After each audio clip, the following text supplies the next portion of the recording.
Espéreme. Ahorita. Sé que algo voy a hacer mal. No, hombre, te va a ir bien. Ya está transmitiendo. 1, 2, ya. Muy buenos días. Bienvenidos. Hoy sábado 4 de julio. Bienvenidos a los conversatorios virtuales en conmemoración al Día Mundial de Medio Ambiente y el Día Mundial de los Océanos. Es para mí, Néstor Herrera, un honor saludarlos en este sábado junto con mi colega Maite Morán. Vamos a llevar esta mañana esta conversación. Tenemos a un invitado salvadoreño muy especial. Tenemos a nombre del capítulo de la Sociedad Mesoamericana para la Biología y la Conservación, la SMBC, el Colegio Salvadoreño de Biólogos, COBIES, la Universidad Francisco Gavidia, darle las gracias y la bienvenida para participar de estos conversatorios y contar con el apoyo del Museo de Historia Natural de El Salvador, ¿verdad? Es decir, con el Ministerio de Cultura. También contamos con toda la facilitación brindada por el Fondo Iniciativa Ambiental de El Salvador, FIAES, la Asociación de Estudiantes de Biología, ACEB, el Instituto para el Crecimiento Sostenible de la empresa ICSAM y la organización Paso Pacífico. Como les dije, esta mañana, el 4 de julio, estamos ya casi cerrando todos estos conversatorios virtuales que comenzamos a principios de junio. Tenemos una presentación muy especial que queremos hablar de un tema para mí es uno de los temas más importantes de nuestro país, que es hablar de los manglares. Para eso nos acompaña la maestra en ciencias Sofía Grimaldi de la Fundación Naturaleza de El Salvador, quien nos va a contar o nos va a exponer sobre los enmarañados y chaparros, variabilidad estructural en manglares de zonas áridas. Buenos días, Sofía.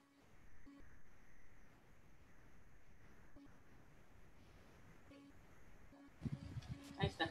Buenos días. Estoy súper contenta de estar aquí. Muy agradecida que me hayan invitado del Colegio de Biólogos de la Sociedad Mesoamericana. Y pues súper contenta por hablar de aquello que me encanta hacer. Sofía, ¿está haciendo calor o es frío allá en México? Un calor horrible. Yo estoy ahorita en Baja California Sur, en La Paz, y son las 10 de la mañana y ya estoy con el ventilador aquí enfrente porque sí está haciendo muchísimo calor. Wow, bueno, aquí está lloviendo por las noches, así que en las mañanas amanece bien fresquito. Sí, pero no te cuento más porque te va a dar envidia, ¿verdad? Este clima rico que tenemos. Sí, sí, sí. Quiero contarles que Sofía Grimaldi Calderón es una licenciada en biología, graduada con mucha distinción en la Universidad de El Salvador. Hizo su tesis sobre productividad primaria y el retorno de nutrientes en el manglar de Barra de Santiago, en Aguachapán. Es decir, es una de las pocas biólogas especializadas en manglares en El Salvador, ¿verdad? Yo solo conozco 2 y Sofía es una de ellas. Ella se fue, Sofía sacó una maestría en Ciencias de Recursos Naturales y Desarrollo Rural con especialidad en manejo y conservación de recursos naturales en el Colegio de la Frontera Sur en México. También fue graduada con honores por su investigación conectividad estructural en comunidades vegetales costeras de las islas de barreras de la Reserva de la Biosfera La Encrucijada en Chiapas, México. Wow, yo nunca he estado en La Encrucijada, qué bonito es un lugar muy bonito que he visto que hay muchas cosas. Sofía tiene 10 años de experiencia en el estudio de la zona costera, ¿verdad? También se ha enfocado, sobre todo, como dije, en manglares, pero también en humedales costeros y dunas costeras. Trabaja y colabora en diversos proyectos de investigación y consultoría sobre ecología costera, ecología trófica, carbono azul, cambio climático, restauración de manglares, servicios ecosistémicos en manglares, ecología del fuego en humedales y gobernanza costera en Centroamérica y México. Y para nosotros, Sofía, le tenemos mucho cariño porque fue miembro de la Junta Directiva del Capítulo de El Salvador, fue secretaria del capítulo hace unos años atrás, y es miembro fundadora de la Fundación Naturaleza de El Salvador y muy activa participando en congresos como revisora científica de revistas y es una autoridad regional en el tema de carbono azul. Bueno, damos la bienvenida a todos, ¿verdad? Para esta mañana que nos sintonizan y esperamos que disfruten esta presentación sobre manglares en zonas áridas. Nada más recordarles que esperamos sus preguntas y comentarios de una manera respetuosa y enfocados en el tema de manglares. Dejo entonces con ustedes a la maestra en ciencias Sofía Grimaldi Calderón.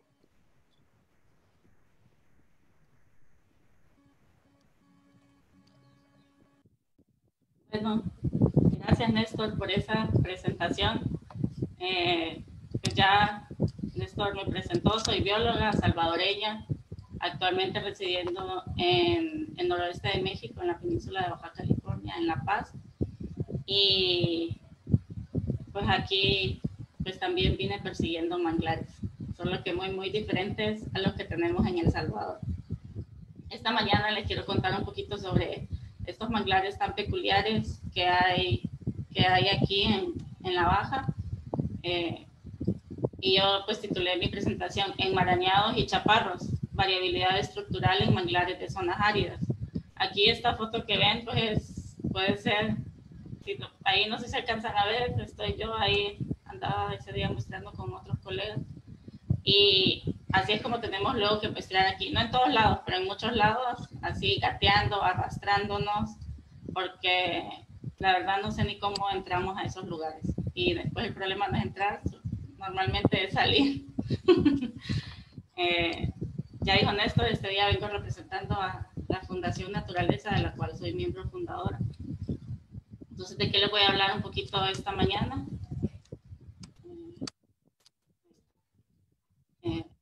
Bueno, un poquito como contextualizarlos en la zona árida, o sea, cuáles son las características de una zona árida y por qué estos manglares de aquí pues tienen estas peculiaridades asociadas a la aridez. Y luego me voy a enfocar en un caso de estudio en la Bahía de La Paz, a donde he estado trabajando en los últimos meses. Les voy a hablar un poquito de la metodología que he estado siguiendo y luego pues entrar en materia más profundamente, hablar sobre la variabilidad estructural de estos manglares, o sea, qué resultados y discusiones hemos generado acerca de este proyecto que todavía continúa, ya está por finalizarse, más o menos, y por eso tal vez no aparece todo lo que hubiera querido presentarles, pero ya estamos, de hecho, pues, gestionando todo para poder hacer la publicación de este trabajo. Entonces, un poquito de la zona árida. Las fotos que van a estar viendo este día pues son fotos que he tomado en la Bahía de La Paz o en diferentes lugares más hacia el norte de la península de Baja California. Y creo que siempre me gusta como poner estas fotos porque para todos aquellos que venimos de El Salvador o Centroamérica o incluso del sur de México, esto puede parecer así como muy contrastante, muy contrastante a lo que nosotros estamos acostumbrados a ver cuando vamos al manglar. Entonces, en zonas áridas, pues más o menos este es el paisaje que podemos ver aquí en la Bahía de La Paz, a donde tenemos pues los manglares hacia la orilla del mar, un mar aqua, o sea, precioso, el contraste de colores es impresionante. Y así, inmediatamente atrás, pues cerros rocosos con cactus, matorral sarcoclasicable. Y pues sí, para mí la primera vez que yo vine aquí, pues de entrada a ver cactus por todos lados y no ver árboles con sombra fue muy impactante.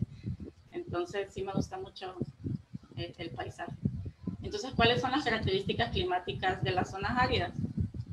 Tienen temperaturas promedio entre 18 y 22 grados, aunque en verano pues pueden subir hasta 40 grados. Bueno, más de 40, de hecho ahorita esta semana hemos estado ya con 42, 43. El año pasado por esta época estuvieron, creo que eran 49, con sensación térmica como de 52 o 53. Entonces en verano sí se pone muy caliente.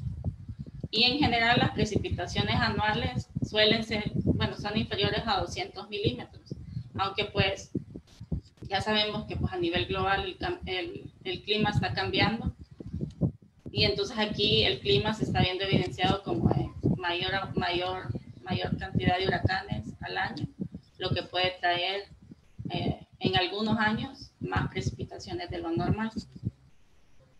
Pero digamos que en promedio suelen andar por los 200 milímetros. El año pasado fueron 270, pero el año anterior alrededor de 175, el anterior a ese como 165, el anterior 200. Entonces sí, nos seguimos manteniendo en el rango de la característica zona árida. Algunos dicen que ya tal vez estamos empezando a transicionar a semiárido, porque los semiáridos tienen precipitaciones inferiores a 400, entre 200 y 400 milímetros, pero pues, oficialmente seguimos siendo áridos. Entonces, ¿qué características tienen como para contextualizarnos en cómo están los manglares de zonas áridas y qué características como muy particulares tienen? Pues lo primero ya lo mencioné, o sea, no hay agua dulce, aquí no tenemos ríos, puesto que no llueve prácticamente, o sea, no hay agua superficial que sea dulce. Tal vez algunos lados en la sierra, pero es muy limitado. Entonces, aquí lo que existe son lo que se les conoce como arroyos, y los arroyos son, pues básicamente aquí como ríos secos. Entonces están pues todo el año secos, nomás son como bancos de arena, y ya cuando llueve, que llegan huracanes o es época de lluvias, ahí como entre agosto y octubre, noviembre incluso, por aquí es a donde va a drenar todo el agua para ir hacia los manglares. Aquí en la Bahía de La Paz, pues sí hay algunos arroyos que sí llegan a drenar directamente a los manglares. En otras zonas no son tanto arroyos, sino que son como microcuencas que se generan. Si se fijan aquí en la foto que está arriba, pues todo esto son cerros, lo que se ve cafecito todos son cerros. Entonces ahí es a donde llega a drenar a los manglares.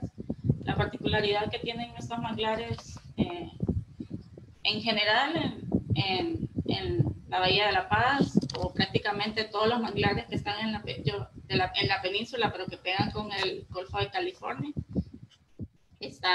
son pequeñas ensenadas a donde pues se ha formado una microcuenca donde pues drena el agua y se han logrado establecer los manglares, y están así en pequeños parchecitos pequeños, o sea, uno menos de 2 hectáreas, hay otros parchecitos incluso más pequeños que eso.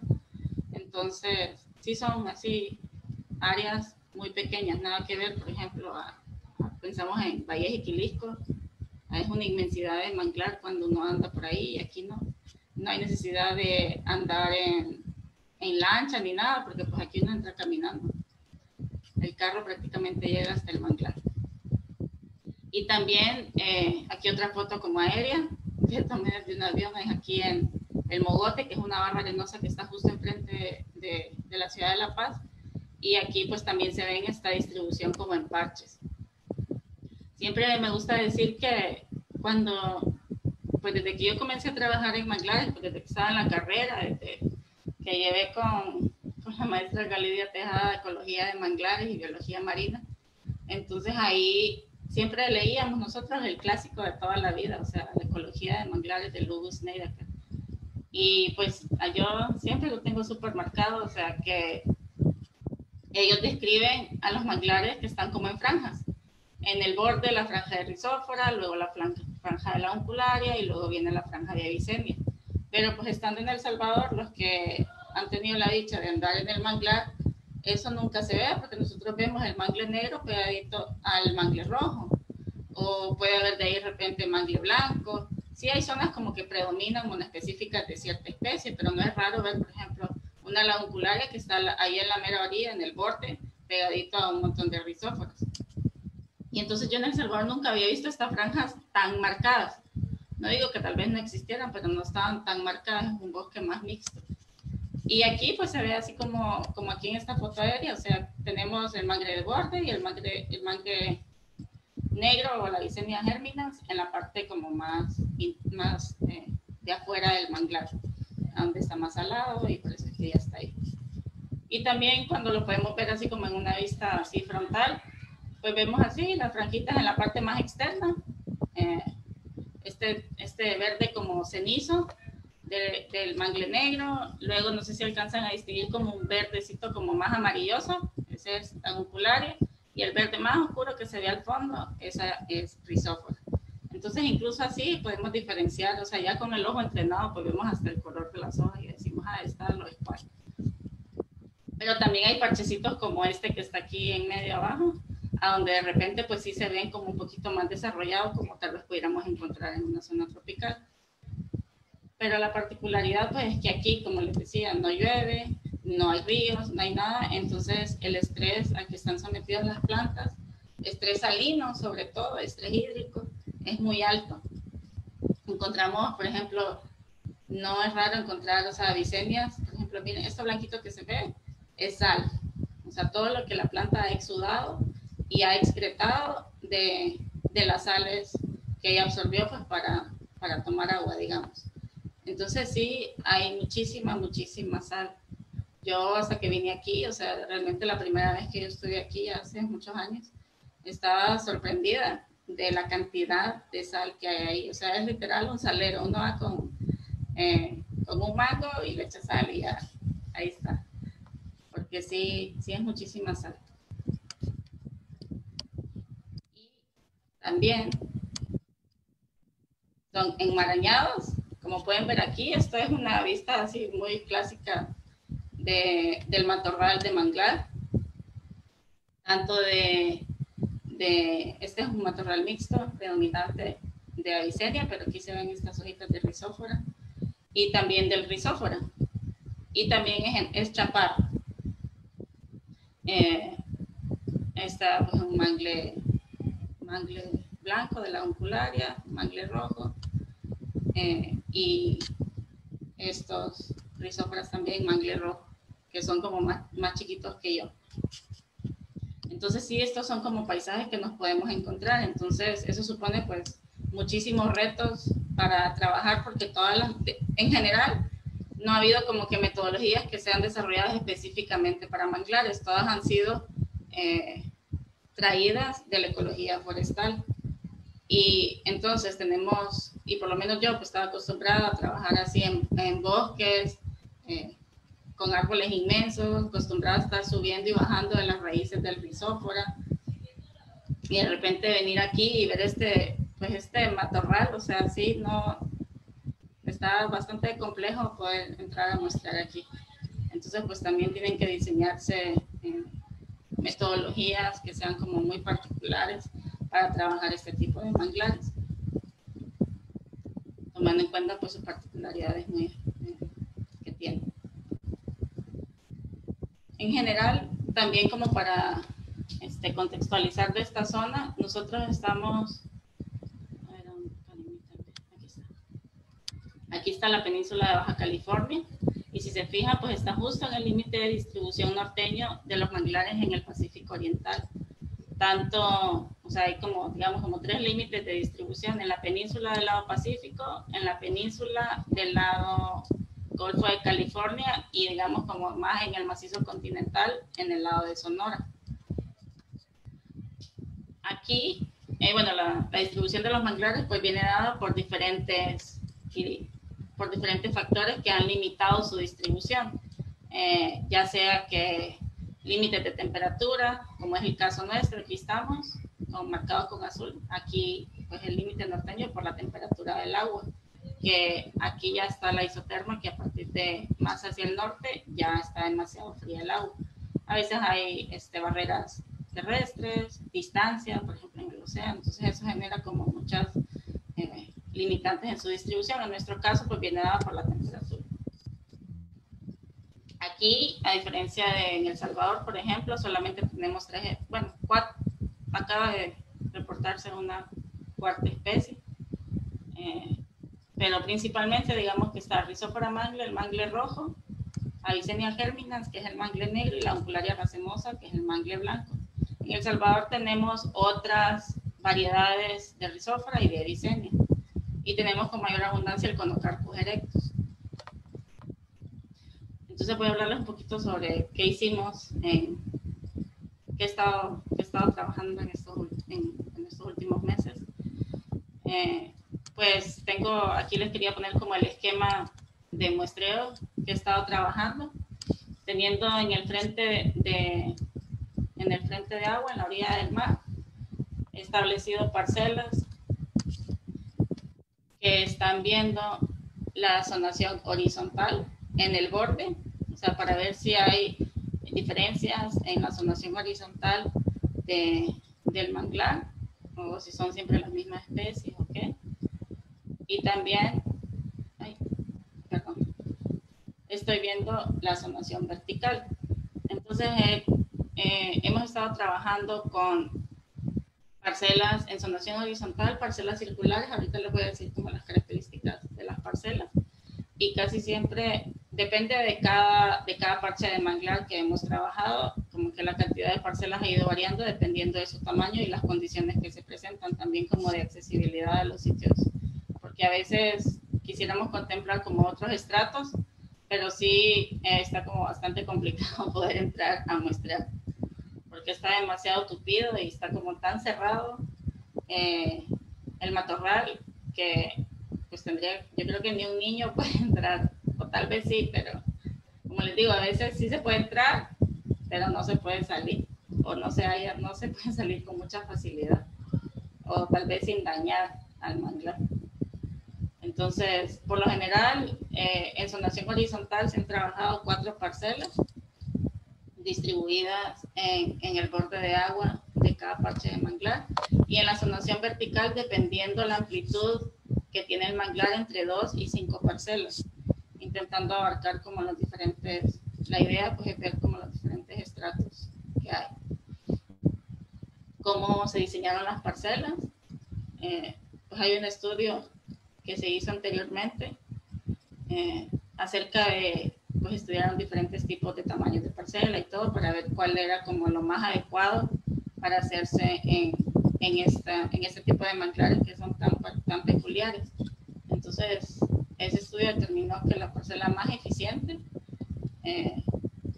o sea, que en recursos, en tiempo y en general, en todo, tenía más beneficio la parcela redonda con un radio de 3 metros.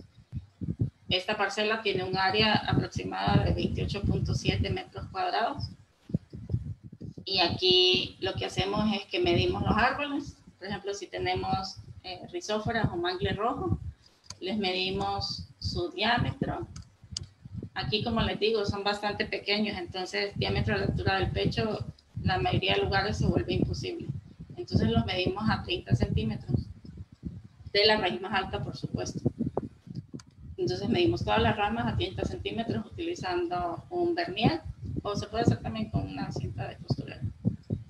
Y también cuando tenemos, por ejemplo, avicenias, ahí sí, estas tienen, aunque muchas son como matorrales, pero también pueden alcanzar más del diámetro a la altura del pecho, que estandarizado es 1,30. Entonces, en este caso, tanto para las avicenias ulanculares, lo que hacemos es que nos medimos el diámetro a 30 centímetros también y el diámetro a la altura del pecho.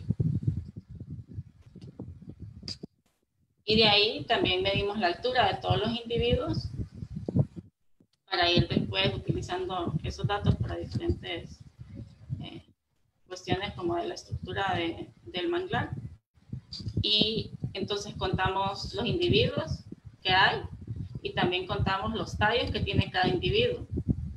Para efectos, digamos, por ejemplo, para trabajar con densidades, depende como lo que queramos nosotros como reflejar o lo que queramos estudiar, así podemos trabajar ya sea con individuos o tallos.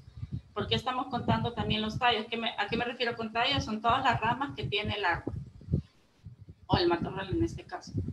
Entonces, porque aquí los manglares, pues ya vieron, el enmarañado viene de todo ese montón de ramas que se generan. Aquí los árboles suelen ramificarse, sobre todo las avicenias, prácticamente desde un par de centímetros ya se empieza a ramificar, a veces casi que desde el suelo ya se está ramificando. Han habido en individuos, no sé, creo que lo más que he contado son alrededor de 25 ramas. Entonces sí, son muchísimas. Y para efectos, por ejemplo, si queremos hacer estudios de biomasa, así como en ecología forestal, cada rama se cuenta como un individuo, digamos, para que cada rama tenga su biomasa específica y no la tengamos como en global. y así también podemos ir viendo, o sea, si hay diferencias como entre qué pasa con individuos y qué pasa con los tallos. Entonces sacamos densidad de individuos, densidad de tallos, las mediciones de diámetro para después sacar área basal y poder sacar biomasa, y las mediciones de altura. Si queremos hacer estudios, por ejemplo, poblacionales, podemos ver incluso regeneración, qué tanta regeneración hay y así. Ahorita yo pues no les voy a hablar de eso, aunque eso pues también puede formar parte de la estructura que hay en el sitio. Aquí realmente la regeneración natural es muy, muy baja. La producción de frutos es baja y la implantación para generar plántulas es aún más baja. En todo lo que han dado recorriendo estos últimos meses, bueno, también porque no es, digamos, época de fructificación, pero incluso no se identifican, en muy pocos lugares se identifican individuos que han sido reclutados, por ejemplo, en la última temporada. Ahora, individuos más recientes, mucho menos.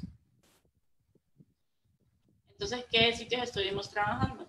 Aquí hemos estado trabajando en la ampliación del libramiento norte de La Paz, que va hacia el puerto de Pichilingue, que es básicamente como el punto de conexión entre la península y el resto de México. Aunque digamos que teóricamente no es una isla aquí, si se han fijado, si ven aquí en este mapa, está súper angosta y súper larga. Entonces, por ejemplo, de aquí, de La Paz a Tijuana, digamos, más o menos, han de ser como alrededor de unas 20 horas. Entonces, imagínense pues traer mercadería que suba hasta allá y después baje. Por eso prácticamente todo viene por barco. Entonces, he trabajado el manglar de aquí, se llama enfermería. Aquí está otro manglar que tiene varios parches, ahorita se los voy a mostrar con más detalle, que es Heréndira. El siguiente es Puerto Gato, Ensenada Falsa también con 2 parchecitos, y aquí está Pichilingue también con 2 parchecitos. Estos son los diferentes manglares, son digamos 6, perdón, y aquí se me queda uno que pareciera que no hay nada, pero ahorita les muestro que sí hay unos manglarcitos. Entonces básicamente son 6 manglares, pero como hay unos que tienen hasta 3 parches, entonces hemos contabilizado 10 parches que son los que hemos estado trabajando. Entonces el primero que les comentaba es enfermería. Aquí hemos hecho 8 parcelas para ver diferentes cosas. Aquí pues enfermería es básicamente un manglar eminentemente de borde. Por aquí hay una mini planicie súper pequeñita, pero en su mayoría es un manglar de borde, es una laguna costera que con la construcción de la carretera a la costera, pues quedó un poquito, nomás le hicieron aquí un canal para que pudiera entrar el agua y pudiera seguir teniendo como esa influencia del agua. Pero pues sí ha estado impactado por esta situación. Luego está el siguiente manglar, que está aquí, es en Heréndira. En Heréndira hay, digamos, yo he contabilizado, he estudiado 3 parches. El parche principal, que es este, que está conectado con el otro lado. Aquí hay un puentecito, entonces no es un canal, sino que pues sí, digamos, o sea, no es un canal artificial, sino que es un canal natural que conecta aquí. Este otro parche aquí, que yo lo he nombrado Heréndira 2, está también, pues tiene aquí una canaleta que le permite conectar cuando sube la marea, pues para que se forme un canalito aquí. Pero sí, pues también fue impactado por la construcción de esta carretera. Y aquí está este último parche que yo no he denominado Heréndira 3, un parchecito así muy pequeñito. También hay una canaleta aquí que lo conecta con el mar y se forma cuando llueve así, se forma un canalito y aquí como una mini lagunita. Pero pues es muy estacional. El siguiente que sigue es este que está aquí, que es Puerto Gato. También aquí este manglar, en su mayoría hay muchos canalitos por aquí. Es eminentemente como un manglar de borde. Aquí también tenemos pues todo esto que queda a la orilla, es un manglar de borde. Y una pequeña planicie, realmente no es muy grande. Ahora, este que les decía que está acá, que parece que no hay nada, es el tesoro. Y aquí pues también hay como Más que todo aquí no hay una canaleta, sino que son unos lavaderos que le llaman, que caen directo, como unos deslizaderos a donde cae todo el agua. Y aquí, pues cuando llueve mucho, se forma como una lagunita, así muy somera. Y aquí hay mangle predominantemente Javisenia, pero está muy impactado. De ahí seguimos aquí con Ensenada Falsa, también otro de los parches más grandes. También es un parche como que tiene un borde bastante importante, pero también tiene una planicie relevante. Y aquí de este lado se forma como una segunda lagunita cuando sube la marea, pero todo esto pues es puro manglar de borde. Y de ahí está Pichilingue, que bueno, queda en los alrededores de una, como dijeron, una unidad de la Universidad Autónoma de Baja California Sur. También hay un canal aquí que conecta y pues también una planicie así bastante bonita. Y de este lado es otro, es lo que yo he denominado Pichilingue 2, que es otro canalito que está conectado aquí pues con una canaleta y es también mangle de borde predominantemente. Entonces, para ver un poquito cómo está la variabilidad estructural del manglar, si se fijan los que les mostré antes como súper enmarañados, súper pequeños y así, pero también podemos ver este otro tipo de fisionomía, como un poco más arbórea. Todos estos son mangle blanco de la uncularia racemosa. Entonces también son como bastante contrastantes estos aspectos, y este también está en el borde, en suelos eminentemente arenosos. Entonces ahora entrar como más en detalle sobre los parámetros estructurales de los diferentes parches que fuimos viendo. Aquí les presento pues diferentes parámetros: la densidad de individuos, densidad de tallos. Esto es por hectárea, perdón, me olvidé de ponerlo. La altura promedio de los sitios, área basal a 30 centímetros, metros cuadrados por hectárea, área basal a 1,30, que sería la altura del techo, y la biomasa en megagramos o toneladas por hectárea. Entonces, tenemos los 10 parches, y en la Bahía de La Paz también cómo está el comportamiento. Para la densidad de individuos, para que se den una idea, aquí la densidad en el sitio que tiene menor densidad, digamos, obviamente pues extrapolándolo a lo que sería una hectárea, alrededor de 4.600 individuos. Luego, en los sitios donde más hay, pues tenemos hasta casi un poquito menos de 27.000 individuos.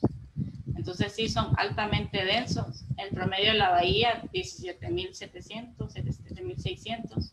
Ahora en tallos, imagínense medir, o sea, son casi poco menos de 90.000 tallos. O sea, es una densidad muy alta. Cuando pensamos, por ejemplo, la vez pasada estaba regresando a ver unos datos que tenía de la Barra de Santiago, y digamos en promedio de las parcelas que había trabajado en aquel entonces, eran creo que como alrededor así como de 2 o 3.000 individuos por hectárea. Y aquí estamos hablando de en individuos lo menos 4.500, y si hablamos de tallos hasta casi 90.000. Entonces sí, es muy marcada la diferencia.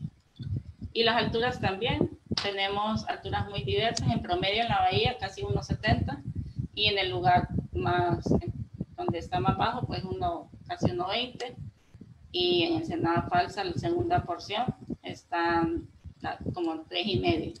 Entonces vemos también pues que todos son así arbustivos, aunque también se encuentran árboles así puntuales en ciertos sitios de hasta 7 metros, pero pues en su mayoría ya vieron que las alturas son muy bajas. Por eso es que justamente se consideran chaparros.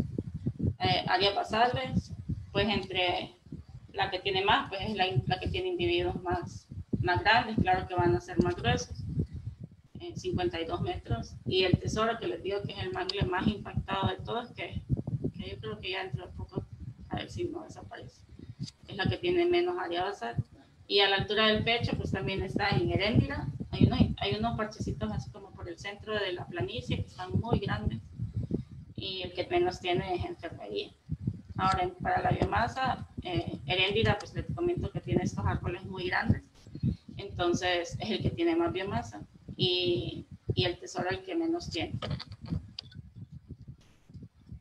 Entonces, ¿qué tenemos sobre los índices estructurales que nos pueden indicar como algo acerca de la estructura? Aquí determinamos dos índices: el índice de valor de importancia, pues, que conocemos como IBI, y el índice de complejidad estructural de Holdridge. Este contempla, por ejemplo, cuántas especies pueden estar presentes, densidades y así, altura. Entonces, ¿qué nos dicen los resultados? En general, pues aquí tenemos algunas parcelas como Heredia 2, 3 y Chilingue 2, como solamente tienen presencia de Avicennia germinans, por eso pues que todo el índice se va, todo el valor del índice se va hacia Avicennia. Pero en general, si queremos ver así como en la bahía, pues tenemos que la especie dominante o la especie más importante que existe en la Bahía de La Paz es el mangle negro, con un valor de IBI de 137 y fracción. Y la especie menos importante es la Uncularia racemosa o el mangle blanco, con más o menos un 70,5 de IBI. Entonces, esto tiene pues total sentido con la realidad de la bahía. Y el mero hecho pues que sea una zona árida. De estas tres especies, en términos fisiológicos, pues la que aguanta menos sal es Rhizopora, por eso es que siempre se encuentra en los bordes. La Uncularia es una especie como muy plástica, aguanta como que un poquito de todo, y yo siempre digo que es la más oportunista. O sea, no tengo como un estudio específico sobre la Uncularia que pueda como reforzar mi teoría o mi hipótesis, pero en observaciones de campo, en muchísimos lugares en los que han dado, en México o en Centroamérica, Pacífico, Golfo, Caribe, todo siempre tiene como ese comportamiento muy, muy oportunista y de adaptarse, así como muy plástica, muy flexible y muy resiliente a diferentes condiciones. Pero aquí en la bahía no está muy presente. O sea, realmente hay pocos sitios a donde tenemos realmente como, manchones más marcados o rodales más marcados, o sea, de la Uncularia racemosa.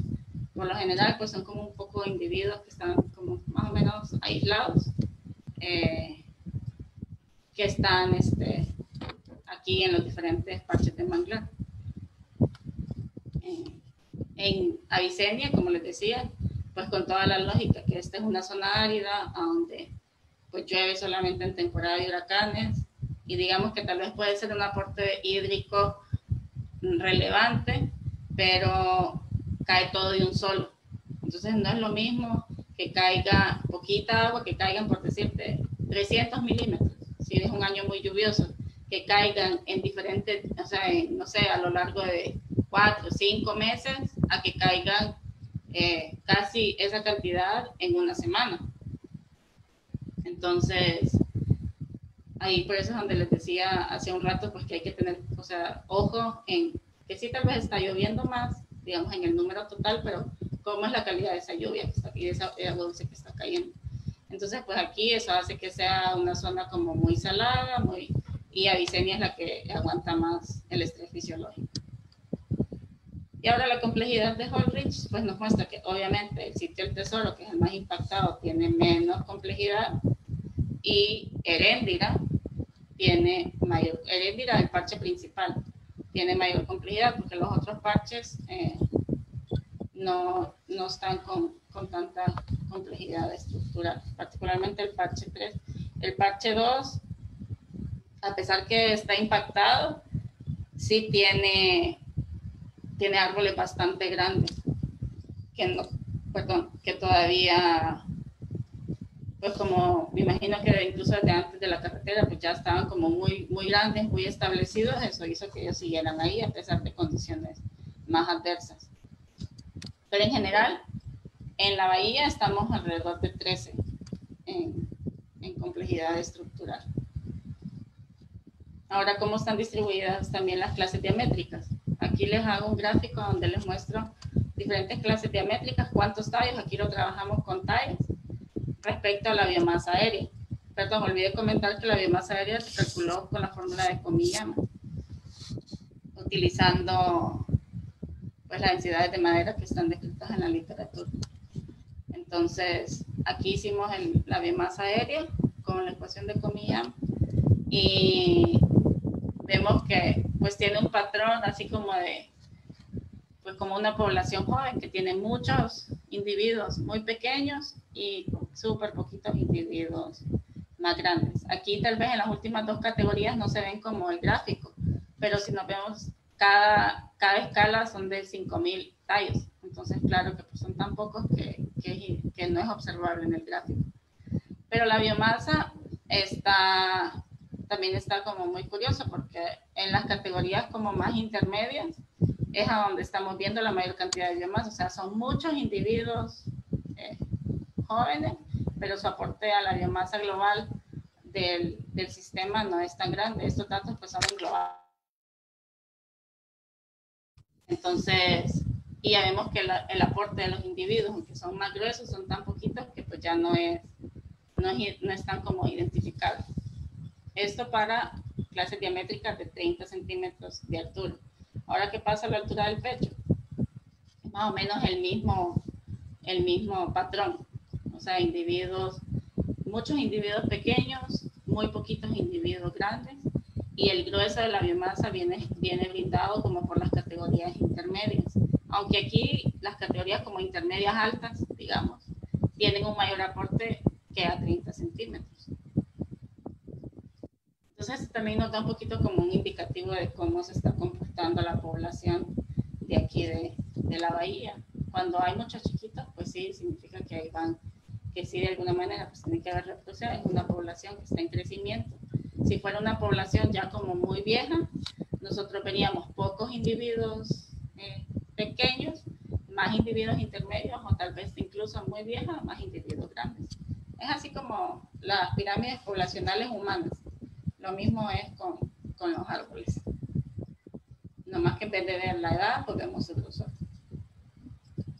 Y ahora, ¿cómo se compara entre sitios? Aquí hicimos un análisis permutacional Permanova, a donde consideramos 3 factores. El sitio, la especie y la fisionomía que tenían. En el caso de sitio, pues los 10 parches que se estudiaron. En el caso de especies, tomamos en cuenta las categorías, o sea, que eran monoespecífico de Avicennia, monoespecífico de la uncularia, monoespecífico de Rhizóphora y un bosque mixto. Y entonces cruzamos estos 3 factores con todas nuestras variables estructurales y también quise contemplar ciertas variables, le agregué como variables para ver también como toda la bahía de La Paz y estos manglares pues finalmente vienen siendo periurbanos, porque están pues alrededor de la bahía. En el tramo que estudiamos, digamos Pichilingue es el más lejano, está alrededor como de 11 kilómetros del centro de la ciudad. Entonces están bastante cerca y todavía pues, no he ido a estudiar los que están directamente ya que fueron absorbidos por la ciudad, pero aquí pues también quería ver como que si se podía identificar un poquito si habían como impactos en los datos. Entonces tomé en cuenta la distancia y quise evaluar como dos como factores antrópicos. Uno era la ciudad como tal, la distancia hacia la ciudad, y el segundo factor era el puerto, porque cuando el puerto estaba ahí a un costado del manglar de Pichilingue que les mostré, entonces también quería ver como si eso estaba teniendo como tal vez me generaba como alguna influencia o si era algo como determinante en las diferentes variables estructurales que les vine mostrando, o sea, de densidades, dominancias, complejidad estructural. Y al final pues está saliendo que sí, que tanto hay diferencias entre sitios, diferencias entre especies. No se puede hacer aquí de fisionomía, era borde o planicie, porque pues eran 2 variables y no pude realizar el test. Y ya también la combinación de elementos, cuando vemos sitios por especies, sitios combinados con la fisionomía, si es borde o planicie, y también especies con fisionomía. Y pues nos da que todos son significativos, o sea que sí hay diferencias. Y entonces ya después aquí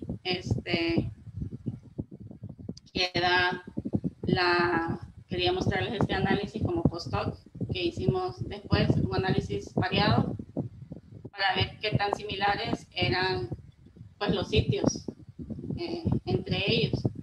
Y ya vemos pues que tenemos, por ejemplo, pues aquí obviamente tesoro con tesoro, pues ahí se parecen, ¿no?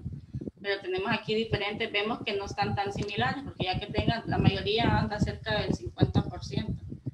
Creo que los que más se vienen pareciendo, pues aquí enfermería, con Heréndira 3.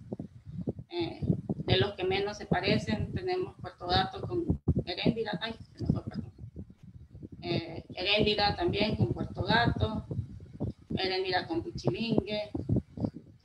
Entonces, tenemos ahí que sí, pues hay muchas diferencias entre ellos, lo que nos está mostrando, pues que también entre sitios la variabilidad estructural es muy elevada. O sea, sí es muy, muy distinto. Y ahora también hicimos un análisis canónico de correspondencias, un CAP, a donde quería ver justamente con esas variables que si habían como vectores o variables que pudieran estar como más asociadas a ciertos sitios o que pudieran estar como determinando un poquito más qué es lo que pasaba.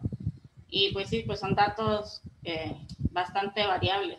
Entonces por eso es que no vemos como así, como agrupaciones claras.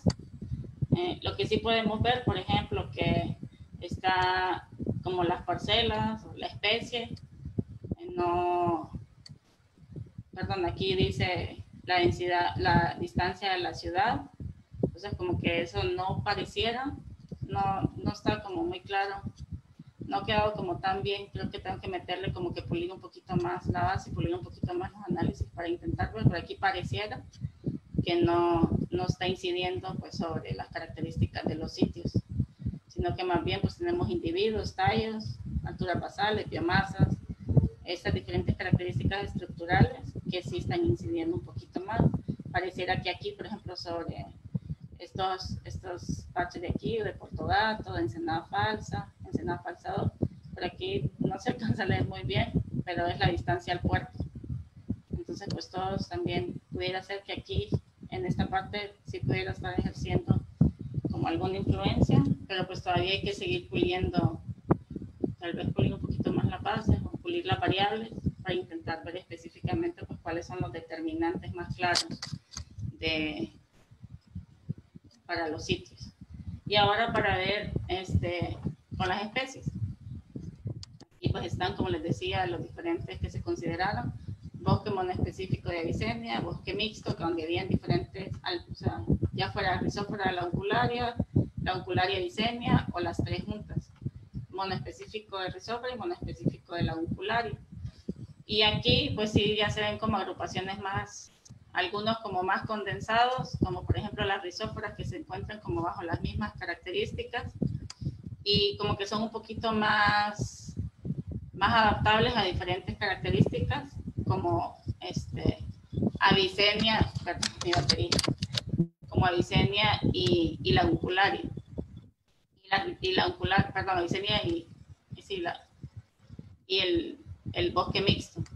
Las launcularias pues quedan un poco aquí, hay un gran outlier que todavía hay que seguir también como puliendo, incluir tal vez otras variables que nos permitan entender mejor qué está pasando con la uncularia. Pero vemos también como que el bosque mixto con Avicenia pues tiene unas características muy parecidas. Y hay ciertas parcelas, por ejemplo, que están determinadas por la fisionomía, o sea, si borde o planicie, está más determinando ciertas parcelas de Avicenia.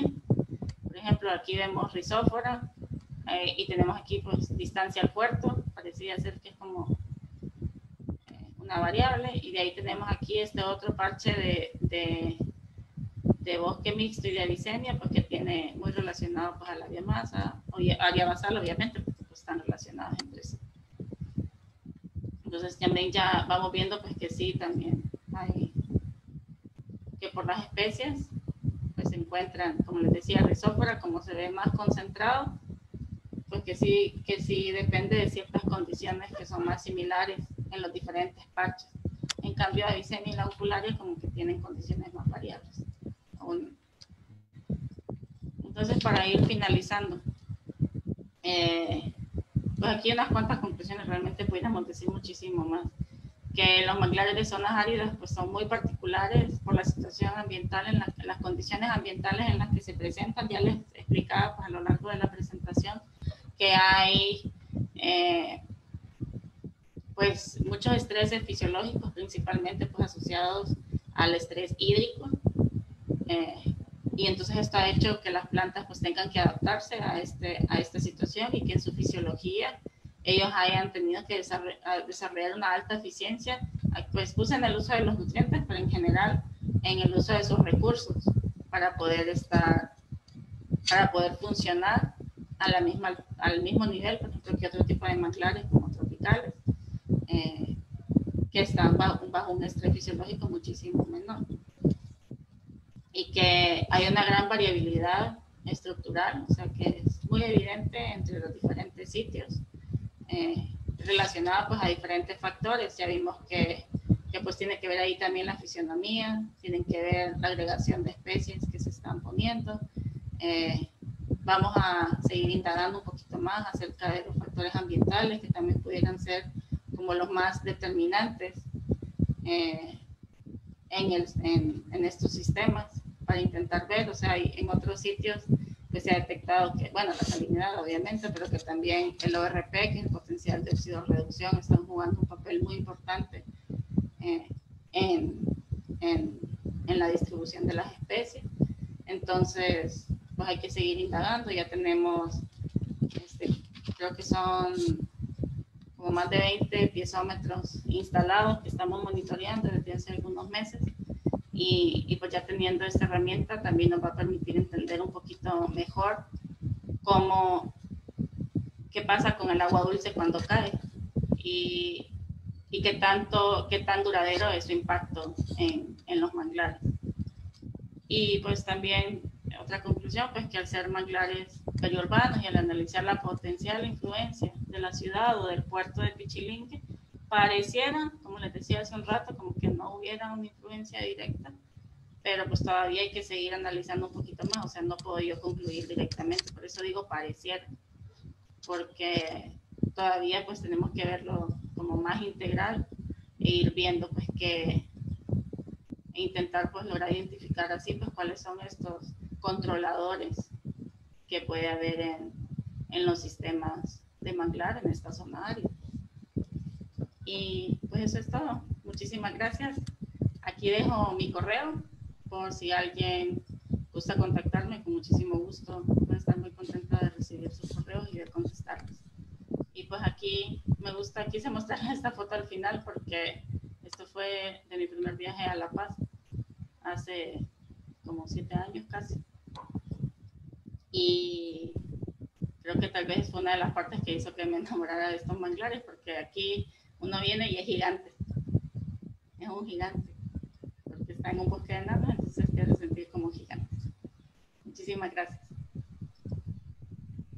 Muchísimas gracias, maestra Sofía. Realmente una temática muy interesante, un ecosistema con muchas particularidades, y pues ya vimos que presenta bastantes diferencias con lo que nosotros estamos acostumbrados acá en El Salvador, y pues resulta pues bastante curioso el poder conocer cómo son cómo varían en diferentes ambientes.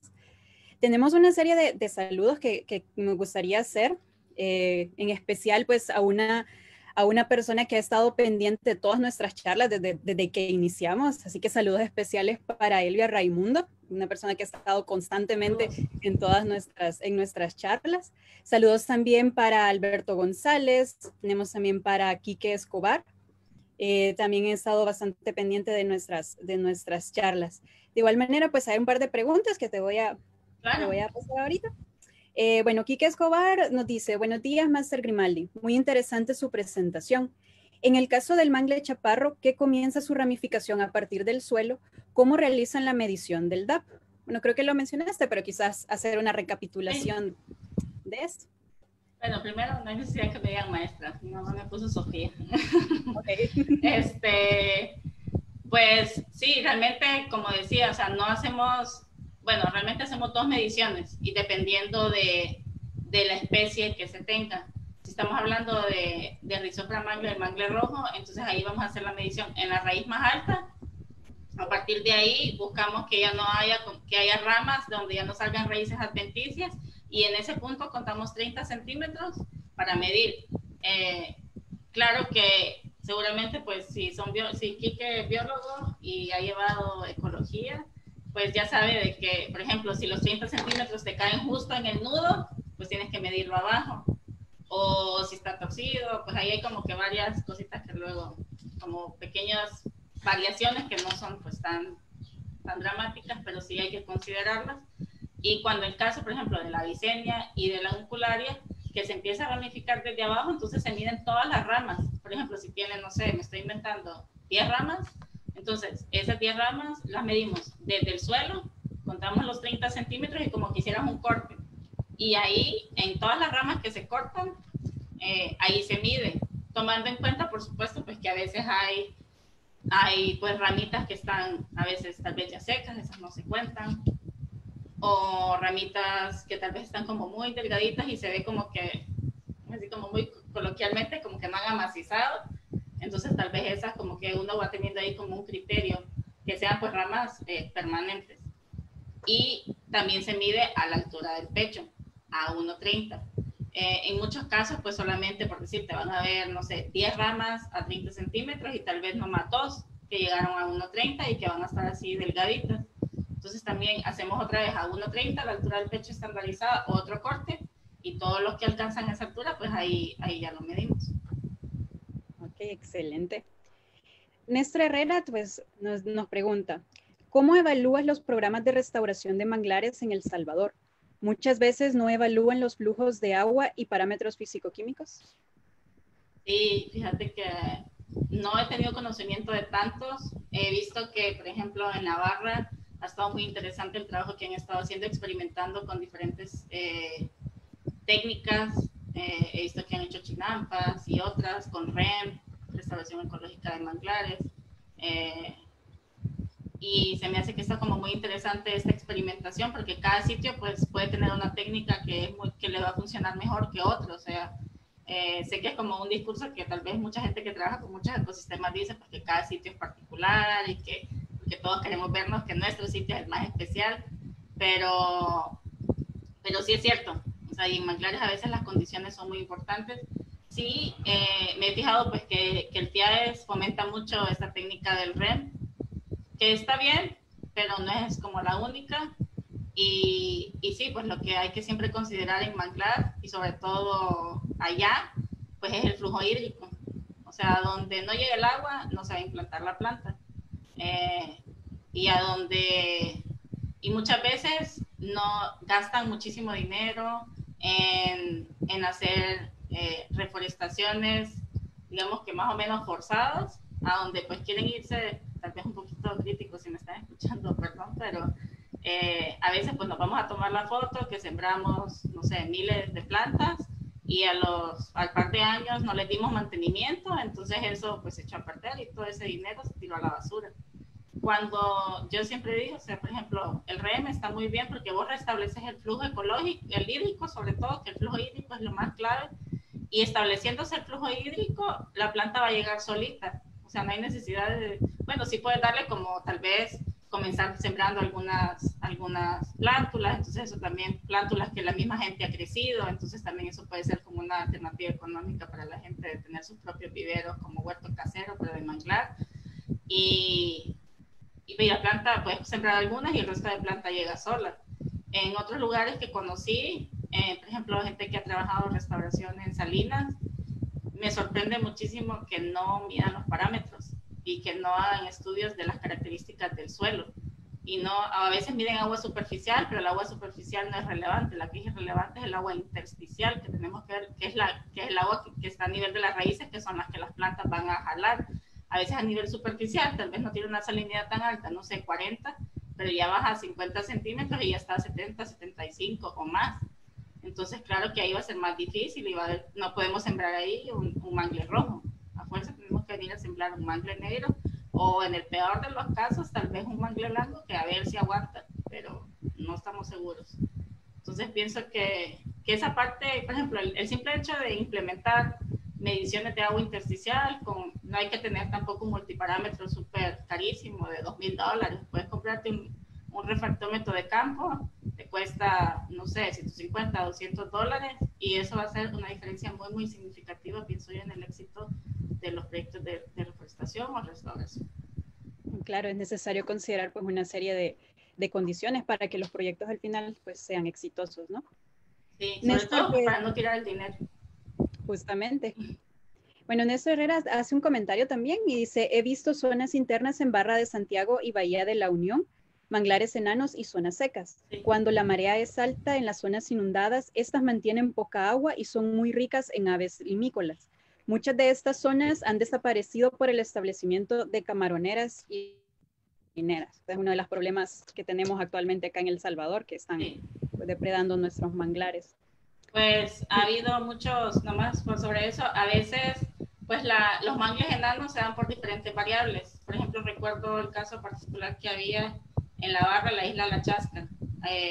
La primera vez que yo fui, hace más de 10 años, ya no me acuerdo cuánto, ni quiero decir. Pero si por ahí está Juanito Pérez observándonos, él nos puede decir cómo era, pero yo recuerdo que era así, mangle enano, y ese estaba dado, nunca lo estudiamos directamente, pero la hipótesis era que como estaba frente a la barra, no tenía protección y el viento entraba directo. Entonces también el viento genera un estrés y que genera pues una desecación, estrés hídrico, y entonces ahí el mangle no crece. En la Unión creo que era por salinidad. Alguna vez anduve también, pero también, por ejemplo, cambias los flujos hídricos, que hace que tal vez le llegue más agua dulce o algo, y luego pues se cambian las condiciones. Y en La Chasca, la última vez que fui, pues ya estaba menos enano, más matorral. Tengo mucho que no voy por allá, pero sí, pues las condiciones cambiaron, entonces el manglar ya empezó a crecer. Interesante cómo se adaptan las especies. Bueno, Quique Escobar nos pregunta nuevamente, ¿qué estudios científicos cree que serían necesarios de realizar en los bosques de manglar en El Salvador? Pues yo tengo muchísimas ideas, la verdad. Pienso que estaría súper interesante. Yo sé que ya el ministerio ha estado trabajando ahí un poquito ya el tema de carbono azul, y a mí me gusta, por ejemplo, a mí la Barra de Santiago por eso me encanta tanto, porque la adaptación basada en ecosistemas, esa es una comunidad perfecta para trabajar adaptación basada en ecosistemas, porque es una comunidad que está muy involucrada en la, o sea, conocen muy bien su sistema, están muy involucrados en la conservación de sus recursos, entonces eso hace una combinación perfecta para hacer, por ejemplo, un estudio de adaptación basada en ecosistemas. Yo pienso que estaría súper interesante trabajar el tema, por ejemplo, que se llama de Edicovariance, que es para ver los flujos de carbono que se están dando.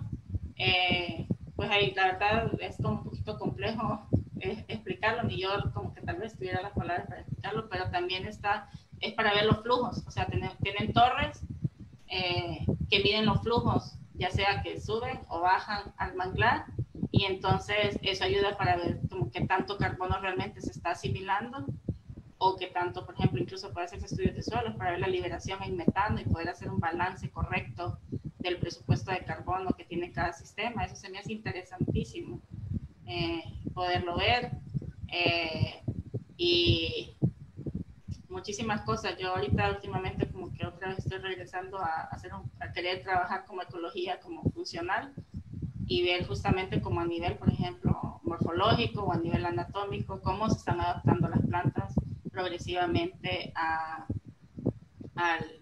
todo este escenario cambiante de cambio climático, y cómo eso puede ayudar a mitigar pues este fenómeno. Entonces hay tantas cosas, o sea, escribirme porfis, y ya si te gustan los manglares nos ponemos a platicar. Sí, creo que hay bastante trabajo por hacer en el área, y pues si alguien está muy interesado, pues creo que tiene mucho trabajo por delante. Muchísimo. Bueno, Alberto González pregunta, ¿cómo estos manglares pueden contribuir como hábitat a las especies marino-costeras, como lo hacen los manglares en ambientes tropicales? Fíjate que hay un estudio bien interesante del doctor Ochoa Gómez, que justamente ha relacionado las características estructurales del manglar con el potencial pesquero que tienen. Y hay sitios, por ejemplo, este manglar Enfermería, que les comentaba que que fue impactado desde los 70 por la construcción de la calle y que quedó con un flujo limitado. Por ejemplo, ha estado muy impactado, sin embargo, es el que tiene más potencial pesquero en esa zona. Y se ha encontrado, hay un estudio que les recomiendo mucho, que también trabajamos el año pasado, que es de Acosta de Velázquez. Es un estudio técnico que se hizo, pero también se está proponiendo como una manera de zonificar los manglares, o sea, con base en características estructurales, querer zonificar los servicios ecosistémicos de los manglares. Y entonces ver qué características, por ejemplo, este trabajo que hizo el doctor Ochoa, él pues ya encontró como que ciertas especies pudieran estar brindando ciertas características que son como más favorables para el potencial pesquero, ciertas otras especies, por ejemplo, pueden ser más favorables para el ecoturismo, o ciertas características estructurales como más favorables para el almacenamiento de carbono.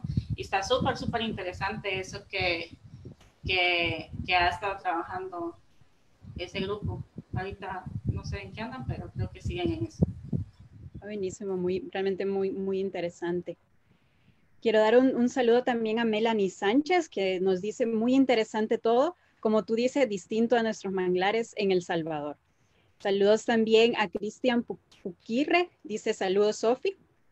Saludos también a Raúl Cortés, que nos dice interesante presentación. Trabajo en el sector pesca en El Salvador y hemos visto cómo el desequilibrio en los manglares afecta directamente a los recursos pesqueros, por lo que es importante continuar realizando este tipo de investigaciones y la manera de cómo ayudar para su sostenibilidad. Justamente lo que nos hablabas anteriormente.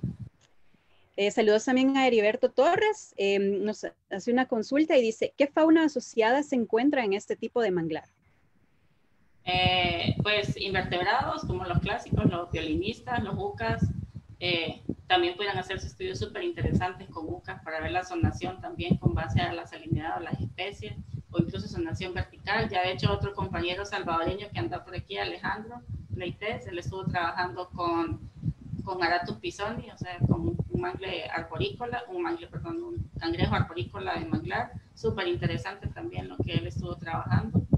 Y eso sería como invertebrados. Hay también pues diferentes tipos de gasterópodos, tipo neritas y otros. Aquí no hay tanta, por ejemplo, como punches y así, no hay, pero y ya como digamos mamíferos así ya más medianos o grandes. Me ha tocado estar ahí por ejemplo aquí, si ven que en la India, en los Sundarbans, que son como estos manglares tan conocidos de allá, andan los tigres, aquí en la baja andan los linces.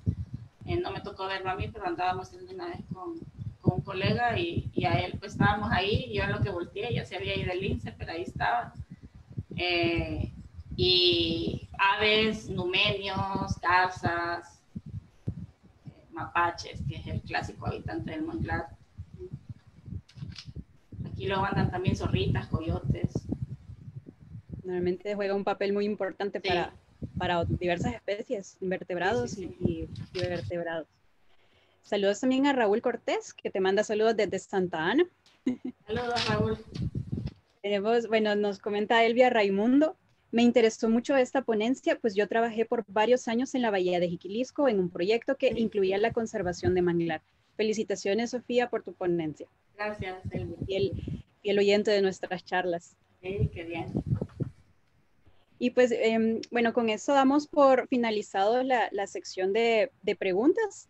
Yo solamente voy a hacer una personal, y es que, tuve la oportunidad de estar por ahí en La Paz hace un par de años, y siempre me quedó la duda de saber realmente cuál es el estado de los manglares ahí en la península, porque siempre escuchaba comentarios de cómo el crecimiento urbanístico y turístico pues empezó a afectar de cierta manera muchos parches de manglar que estaban y pues que ahora son colonias. Incluso hay una colonia que se llama El Manglito justamente porque decían que eran parches grandes de manglar. Entonces saber cómo están actualmente y también saber que el efecto climático que pudiera llegar a tener el cambio climático justamente en estas especies que tienen pues ciertas características diferentes a las que tenemos nosotros acá en El Salvador.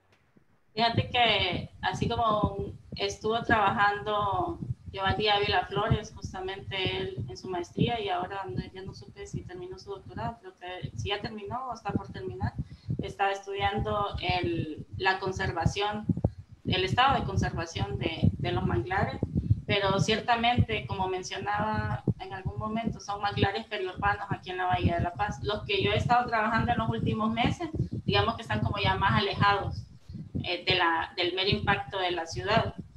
Pero hay muchísimos parchecitos así de manglar que ya quedaron atrapados por el crecimiento urbano. ¿Y qué impacto puede tener esto? Tal vez hay también los usos que se le da a la gente al manglar aquí son muy diferentes allá, porque pues allá van a pescar o van a hacer lo que sea, pero aquí pues la gente va a poner como recreativos, o sea, van a pasear, hay lugares a donde, bueno, el Conchalito pues llevan a sus perros, había antes como una como cosa de motocross que ya la cerraron, entonces sí son como usos muy, muy diferentes. Y definitivamente, por ejemplo, ante el cambio climático, pues lo que se espera es que va a subir el nivel del mar. La lógica es que pues sube el nivel del mar y el mangle comienza a caminar para atrás, pero pues llega a un punto donde ya no hay donde caminar, ya están las colonias. Y estas colonias están viendo, o sea, también el impacto negativo de esto, porque, por ejemplo, bueno, vos conocés el Conchalito, cuando llueve, todo eso se inunda, o sea, todas las aguas residuales de la ciudad, muchas llegan a drenar ahí, y a esa gente se les inundan sus casas por haber querido construir en una zona de planicie de inundación. Incluso hay ahorita algunos conflictos porque son tierras que son zona federal, marina costera, y hay casas ahí que no deberían estar ahí porque es zona federal. Entonces, y digamos en los parches donde yo he estado trabajando, la lógica también es que crezcan para atrás, pero ya sea que ahí también está como un poquito más complicado porque como también la topografía que hay, son parchecitos que están quedados en medio de cerros, entonces no hay tampoco mucho para donde pueda crecer atrás. Y aparte pues la calle que también a veces impide que siga creciendo. Entonces sí, pues por eso es interesante seguirlos estudiando y seguirles dando relevancia a eso. Y realmente no hay muchos, digamos en general, en el noroeste de México no hay mucha gente que trabaja manglares. Yo conozco como unos, en Sinaloa tal vez como unos 2 grupos, en Sonora uno, bueno, son 2 instituciones que trabajan en conjunto y aquí pues no hay mucha gente tampoco y cada quien está trabajando como por su lado. Interesante. Bueno, y solo antes de finalizar, pues cayó un comentario de Verónica Isuart, saludos, y dice, saludos desde Francia, sigue con ese trabajo tan excelente. Muchas gracias por tu aporte a la ciencia y al conocimiento sobre los manglares. Ya con ese pues, comentario damos por finalizada esta sección y le cedo la palabra a Néstor.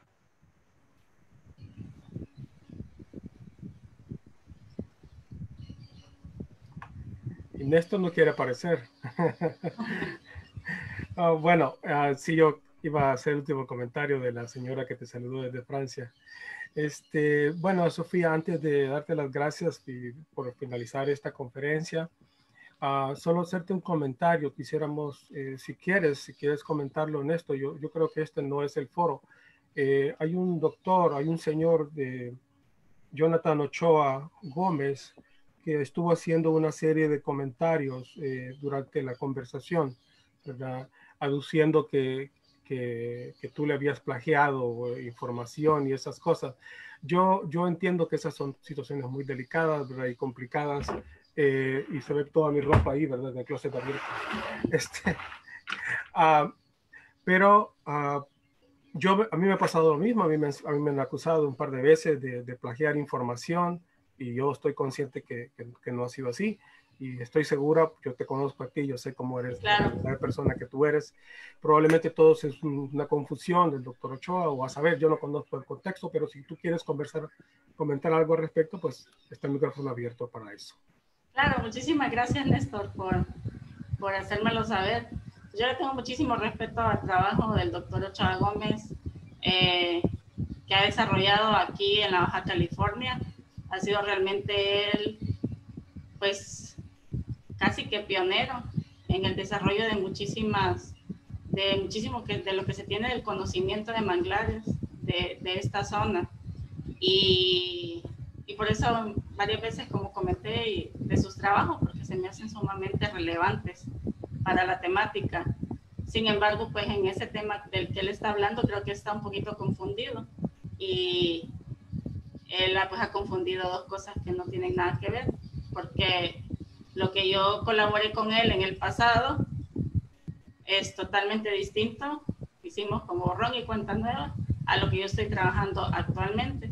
Pero lo invito a que me escriba, a que me salude. Le mando un gran saludo. Realmente espero que le esté yendo muy bien en lo que está haciendo, porque realmente la investigación que estaba desarrollando en este momento estaba súper interesante, y no dudo que va a ser reconocida como tal con sus publicaciones cuando la saque. Pero le invito a que me escriba si quiere seguir conversando al respecto, que gusta que les dé alguna otra aclaración, no hay ningún problema. Con todo gusto lo hago. Voy a estar muy contenta de recibir un correo de él. Muy bien. Bueno, muchas gracias entonces por esta conferencia, por lo que has compartido con nosotros y algunas preguntas que le haces a la población. No me queda más que saludarte, desearte que le pases un hermoso fin de semana allá en Baja y que disfrutes del calor, ¿verdad? Y los tacos. Sí, pues no podemos ir a la playa porque están cerradas, pero al manglar justamente de aquí, ya voy para allá ahorita a trabajar. Pero esos tacos de pescado que hacen ahí en esa zona. Claro. Wow. Sí, pues. En fin. Bueno, muchas gracias. Nada más, bueno, para comentar el programa, seguimos todavía con estos conversatorios en lo que queda el mes de junio. Queremos invitarlos, ¿verdad? Ya el lunes tenemos un foro mega súper interesantísimo. Mujeres hablando de ciencia, biólogas, realmente.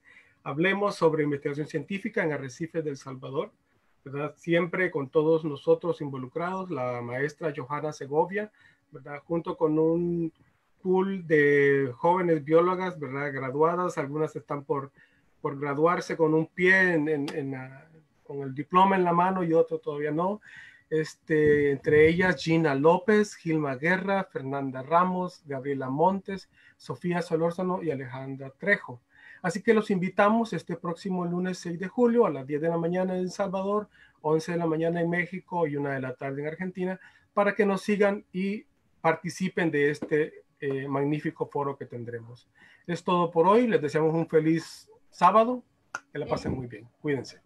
Feliz fin de semana y gracias por hacer el tiempo de escuchar la charla. Saludos hasta donde estén. Adiós.